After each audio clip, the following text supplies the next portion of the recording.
அது எல்லாத்துக்குமே தெரிஞ்சிருக்கும். லைவும் கூட டெலிகாஸ்ட் பண்ணியிருந்தாங்க. அதுலேயும் ஃபுல்லாகவே எல்லாமே பார்த்துருப்போம். சில தொண்டர்கள் வந்து நேரடியாகவும் போய் பார்த்துருந்தாங்க. அவங்க வந்து பார்த்தீங்கன்னா திருச்சியிலேருந்து விஜய் வந்து இறங்கினதுலேருந்து பெரம்பலூர் முடிச்சு போகிற வரையும் என்னென்ன சிக்கல்கள்லாம் வந்து அவருக்கு வந்து நேரிட்டது, அவர் என்னென்ன பிரச்சனைலாம் ஃபேஸ் பண்ணாரு, காவல்துறையிலேருந்து நிபந்தனைகள் என்னென்னலாம் கொடுத்துருந்தாங்க, அதெல்லாம் ப்ராப்பராக ஃபாலோ பண்ணியிருந்தாங்களா, அவங்களோட ரசிகர், அதாவது ரசிகருங்கிறத விட உறுப்பினராக சேர்ந்துட்டாங்க எல்லாருமே இப்போ. அப்படிங்கிறப்ப அவங்களோட உறுப்பினர்கள்லாம் வந்து எப்படி வந்து அவருக்கு வரவேற்பு கொடுத்தாங்க, இந்த ரோட் ஷோ வந்து எப்படி வெற்றிகரமாக கம்ப்ளீட் ஆனது, என்னென்னலாம் பிரச்சனை ஃபேஸ் பண்ணாங்க அப்படிங்கிறத நம்ம இந்த வீடியோவில் ஃபுல்லாக பார்க்கலாம். தளபதி விஜய் அவர் வந்து பார்த்தீங்கன்னா சினிமாவில் வந்து ஒரு வளர்ந்த நடிகர். அவர் வந்து சினிமா எனக்கு இனிமேல் வேண்டாம், கம்மிங் ஒரு படத்தோட முடிச்சுட்டு அதுக்கப்புறம் என்னை வந்து வாழ வச்ச மக்களுக்காக நான் வந்து வாழ போகிறேன், அவங்களுக்காக சேவைகளை வந்து நான் செய்ய போகிறேன் அப்படின்னு சொல்லிட்டு டிவிக்கு தமிழக வெற்றி கழகம் அப்படின்னு சொல்லிட்டு ஒரு கட்சி வந்து ஆரம்பிச்சிருந்தாரு. அதுக்கான வந்து பார்த்தீங்கன்னா முதல் மாநாடு விக்கிரவாண்டியிலும், இரண்டாவது மாநாடு மதுரையிலையும், அதுக்கப்புறம் எல்லா டிஸ்ட்ரிக்டும் வந்து கவர் பண்ணணும், எல்லா மாவட்டத்திலையும் வந்து போய் பார்த்தீங்கன்னா நம்ம ரோட் ஷோ வந்து இம்ப்ரூவ் பண்ணணும், அடிப்பட்ட தொண்டர்களை வந்து எல்லா நம்ம ரசிகர்லேருந்து தொண்டர்கள் எல்லாத்தையுமே நம்ம மீட் பண்ணணும், எல்லா மக்களோட வரவேற்பை வந்து நம்ம அதிகமாக இது பண்ணணும் அப்படிங்கிற ஒரு இதில் வந்து பார்த்தீங்கன்னா கம்மிங் சூன், அதாவது 2026 CM election, next CM election வரப்போகுது. அதுக்காக தேர்தல் வந்து இப்பவே சூடு பிடிக்க ஆரம்பிச்சிருக்கு அப்படின்னு தான் சொல்லணும். அதுக்கு வந்து முதற்கட்டமாக வந்து எடப்பாடி பழனிசாமி ஐயா வந்து ஒரு பக்கம் வந்து பிரச்சாரம்லாம் பண்ணாலும், அதுக்கப்புறம் விஜய் வந்து இப்போ எல்லா மாவட்டத்தையும் ஒரு பார்வையாக வந்து பார்த்துட்டு இருக்கிறாரு. ஏன்னா அடுத்த கம்மிங் இயர் வந்து சிஎம் எலெக்ஷன் இருக்கு. ஸோ அதனால இப்பவே அதுக்கான வரவேற்புரை, பரபரப்புரை எல்லாமே வந்து உரையாற்றுறதுக்கு எல்லா பக்கமும் இப்போ எல்லா கட்சியினரும் வந்து ஸ்டார்ட் பண்ணிட்டாங்க அப்படின்னு தான் சொல்லலாம். ஏன்னா முன்னெல்லாம் வந்து பார்த்தீங்கன்னா எலெக்ஷனுக்கு ஒரு 3 மாதத்துக்கு முன்னாடி, 2 மாதத்துக்கு முன்னாடி அப்படிதான் வந்து மக்கள்கிட்ட டைரக்டாக போவாங்க, சந்திப்பாங்க, இந்த மாதிரி ரோட் ஷோ பண்ணுவாங்க, மாநாடு வைப்பாங்க, எல்லாமே பண்ணுவாங்க. பட் ஆனால் இந்த வருஷம் கொஞ்சம் டிஃப்ரெண்டாகவே இருக்கு. ஏன்னா கம்மிங் 26ல் வந்து எப்படி வரப்போகுது அப்படிங்கிறது தெரியல, யாராலையுமே கரெக்டாக கெஸ் பண்ண முடியல. ஒவ்வொரு சைடும் ஒவ்வொரு இன்புட்டும் வந்திருந்தாலும் அவங்களோட நிலைகள் எல்லாத்தையும் ஆராய்ச்சி பண்ணாலும், பட் யார் வந்து நெக்ஸ்ட் சிஎம், யார் வந்து எதிர்கட்சி தலைவர் அப்படிங்கிறதெல்லாம் வந்து இன்னும் ஒரு இதாகவே இருக்கு. ஏன் அப்படின்னா இன்னும் கூட்டணியை வந்து ஒவ்வொரு கட்சியும் வந்து அறிவிக்கல. ஏன்னா எல்லாமே இண்டிவிஜுவலாக இருக்கிறாங்க, தனித்தனியாக. இன்னும் எலெக்ஷன் வந்து கிட்டத்தட்ட நெருங்க தான் அவங்களோட கூட்டணி எல்லாத்தையும் வந்து சொல்லுவாங்க. அவங்களோட தேர்தல் பரப்புரை, அதுக்கப்புறம் நாங்கள் ஆட்சிக்கு வந்தால் இதை செய்வோம் அதை செய்வோம்னு அதுக்கப்புறம் அதெல்லாம் சொல்லுவாங்க. பட் இருந்தாலும் இப்போ வந்து விஜய்க்கு பாயிண்ட்டுக்கு நம்ம வரலாம். திருச்சி ஏர்போர்ட்டில் இறங்கிட்டு டைரக்டாக வந்து அந்த பாலக்கரை சைட்லேருந்து அந்த விக்கிரவாண்டி அந்த பழக்கரையிலிருந்து மார்க்கெட்டுக்கு வர்ற வரையும் பார்த்தீங்கன்னா ஃபுல் ரஷ், ஃபுல் க்ரௌட் அப்படின்னு தான் சொல்லலாம். அவரோட வெஹிக்கிள் வந்து பார்த்தீங்கன்னா இன்ச் பை இன்ச்சாக தான் போயிட்டு இருந்தது.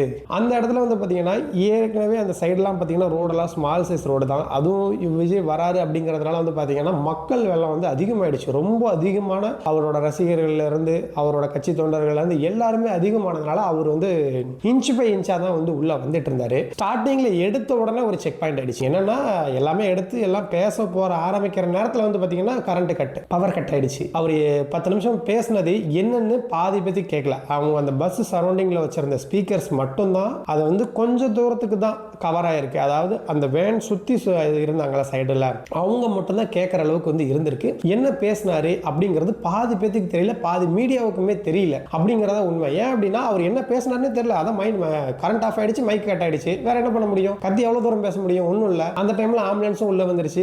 அப்படியே அப்செட் ஆகி அப்படியே நின்ட்டாரு. ஃபர்ஸ்ட் எடுத்த உடனே சகன நல்லா இருக்கடா சாமி அப்படிங்கிற மாதிரி நின்ட்டாரு. அதுக்கப்புறம் என்ன பேச முடியும், அதுக்கப்புறம் மறுபடியும் மைக் வந்ததுக்கு கரண்ட் எல்லாமே ரெடி பண்ணி அதுக்கே வந்து டைமிங் வந்து அதிகமாயிடுச்சு. காவல்துறை வந்து ஒரு பக்கம் வந்து ஒரு 23 நிபந்தனைகள் வந்து வச்சிருக்கு. அதுல இம்பார்ட்டன்டான நிபந்தனைகள் என்ன அப்படின்னா, ஒவ்வொரு ரோட் ஷோலையும், அதாவது ஒவ்வொரு மாவட்டத்திலையும் பர்மிஷன் வாங்கியிருக்காங்கல்ல, அதுல ஸ்டேஜ்ல ஏறினதுல இருந்து பேச ஆரம்பிச்சதுல இருந்து கரெக்டா 30 நிமிடம் மட்டும்தான் வந்து பேசுறதுக்கு பர்மிஷன் கொடுத்திருக்காங்க. 30 நிமிஷத்துக்கு மேல, அதாவது 31வது நிமிடம் அவர் பேச ஆரம்பிச்சாலே அதை வந்து ரத்து செய்யறதுக்கு வந்து காவல்துறைக்கு வந்து ஒரு பவர் இருக்கு அப்படிங்கிறது அந்த இடத்துல மெயினாக சொல்லியிருக்காங்க. ஓகே, இது ஒரு பக்கம் இருக்கு, இது ஒரு பாயிண்ட். ஏன்னா ½ ஹவருக்கு மேலே பேசக்கூடாதுன்னு சொல்லிட்டாங்க.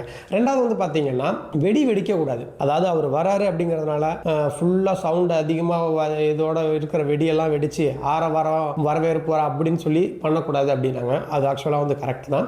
ஏன்னா எல்லா கட்சிக்குமே அதை வந்து கொடுத்தாங்க அப்படின்னா அது ரொம்ப சந்தோஷம் தான். ஏன்னா பொதுமக்களுக்கும் பாதிப்பு இல்லாமல் இருக்கும். ஓகே, அது ஒன்று ரெண்டாவது பாயிண்ட். இருந்தாலும் 3வது பாயிண்ட் வந்து பார்த்தீங்கன்னா பொது சொத்துக்கள் அல்லது தனியார் சொத்துக்கள் அவங்களோட சொத்துக்கு வந்து எந்த விதமான டேமேஜும் ஆகக்கூடாது அப்படிங்கிறத 3வது பாயிண்ட்ல வச்சிருக்கிறாங்க. பொது சொத்து அப்படின்னா கவர்மெண்ட்டுக்கு சொந்தமான இடத்துல அந்த அவங்களோட கவர்மெண்ட் ப்ராப்பர்ட்டி வந்து எதுவுமே சேதப்படுத்தக்கூடாது. அதுபோல் பொதுமக்களோட பொருட்களையும் அவங்களோட இது வந்து எதுவுமே சேதப்படுத்தக்கூடாது அப்படிங்கிறது வந்து ஒரு மெயின் பாயிண்டாக வச்சிருந்தாங்க. அதிகமாக இருந்தாலும் ஒவ்வொரு ஊருக்கும் அவர் கிராஸ் பண்ணுறதுக்கு ரொம்ப டிலே ஆயிடுச்சு. திருச்சியிலே வந்து பார்த்தீங்கன்னா திருச்சியிலேருந்து அரியலூருக்கு ட்ராவல் பண்ணவே சாலிடாக 3 ஹவர்ஸ் ஆகும். 3 ஹவர்ஸ் ஆகுனா இவர் ரோட் ஷோ முடிச்சுட்டு ஈவினிங் போகிறதுக்குள்ள அங்கேயே 7 மணி ஆகிடுச்சு. அரியலூரில் அங்கே ஒரு 1/2 hour நல்லா பேசினார், சூப்பர் ஸ்பீச் கொடுத்துருந்தாரு. திருச்சியில் வந்து ஸ்பீச்சை வந்து கேட்க முடியாமல் போயிடுச்சு தவிர அரியலூரில் கொடுத்த ஸ்பீச் வந்து நல்லா பயங்கரமாக இருந்ததுன்னு சொன்னார். ஏன்னா ஜெயங்கொண்டத்தில் வந்து ரயில்வே ஸ்டேஷன் வைக்கிறதா சொல்லியிருந்தீங்க, அதை வைக்கல. கங்கை கொண்ட சோழபுரத்துக்கு மணிமண்டபம் கட்டதா சொன்னீங்க, அது வைக்கல. சிமெண்ட் உற்பத்தி வந்து அரியலூர் மாவட்டத்தில் அதிகமாக இருக்கு, ஆனால் மக்களுக்கு வந்து அதுக்கான பாதுகாப்பு திட்டத்தை வந்து எதுவுமே செயல்படுத்தலை. முந்திரி பயிரிடுதல் வந்து அரியலூரில் அதிகமாக இருக்கு, ஆனால் அதுக்கான நேரடி கொள்முதலோ இல்லை அதுக்கான கவர்மெண்டோட ஒரு இது இல்லை அப்படிங்கிறதெல்லாம் ஒரு சில பாயிண்ட்ஸ் எல்லாம் வந்து அதிகமாக பேசியிருந்தாரு அப்படின்னு கூட சொல்லலாம். அதை முடிச்சுட்டு பெரம்பலூர் போகிறதுக்கு முடியல. பெரம்பலூருக்கு வந்து பார்த்தீங்கன்னா அந்த குன்னம் அந்த ஏரியாவில் கிராஸ் பண்ணுறப்ப ஜஸ்ட் வெளியில் வந்து கையை மட்டும் தான் காட்டிட்டு போயிருக்காரு. அதுவே அன்டைம் ஆயிடுச்சு. அதாவது 11 மணி 12 மணி வந்து பெரம்பலூர் ரீச் ஆகிறதுக்கு ஆயிடுச்சு. அந்த நேரத்துலையுமே வந்து பார்த்தீங்கன்னா பெரம்பலூர் ஃபுல்லாகவே ஒரு ரசிகர் கூட்டம் வந்து கடல் போல காட்சியளிச்சுட்டு இருந்தது. அந்த லைவ்ல வந்து காமிச்சிட்டே இருந்தாங்க அப்படின்னு தான் சொல்லலாம். ஏன் அப்படின்னா அந்த இவர் வரல அப்படின்னாலும் அந்த இடத்துல வந்து இவர் வருவார் அப்படிங்கிறதுனால மக்கள் வந்து ரொம்ப நேரம் காத்துட்டு இருந்திருக்காங்க. நைட்டு 1 மணி வரையும் காத்துட்டு இருக்காங்க, விஜய் வரல. அது வந்து அவங்க மத்தியில் வந்து ஒரு ஏமாற்றத்தை அடைஞ்சாலும் அதுக்கு நியர்பையாக வந்து பார்த்தீங்கன்னா அடுத்த நாளே வந்து ஒரு பேட்டி ஒன்று கொடுத்துருந்தாரு. என்ன அப்படின்னா பெரம்பலூர் மக்களை வந்து எனக்கு பார்க்காது ரொம்ப வந்து வருத்தமாக இருக்கு, அங்கேருந்து வந்த கால தாமதனால தான் வந்து இது வந்து என்னால் அட்டன் பண்ணாமல் முடியல. கண்டிப்பாக நெக்ஸ்ட்டு 200 நாளில் டைரக்டாக ஏர்லியாக அதாவது நேரத்திலேயே வந்து கண்டிப்பாக பெரம்பலூர் மக்களை வந்து நான் கண்டிப்பாக சந்திப்பேன், அவங்கள பார்க்க முடியாமல் போகிறதுக்கு ரொம்ப நான் வருந்துறேன் அப்படிங்கிற ஒரு நோட்டீஸ் வந்து டிவிக்கு கட்சி தரப்பினர்லேருந்து வெளியில் வந்திருக்கு. இதை பற்றி நீங்கள் என்ன நினைக்கிறீங்க அப்படிங்கிறத கமெண்ட் பாக்ஸில் கமெண்ட் பண்ணுங்கள். இது போல் சுவாரஸ்யமான நியூஸுக்கு நம்மளோட சேனலை மறக்காமல் சப்ஸ்கிரைப் பண்ணி ஃபாலோ பண்ணிக்கோங்க.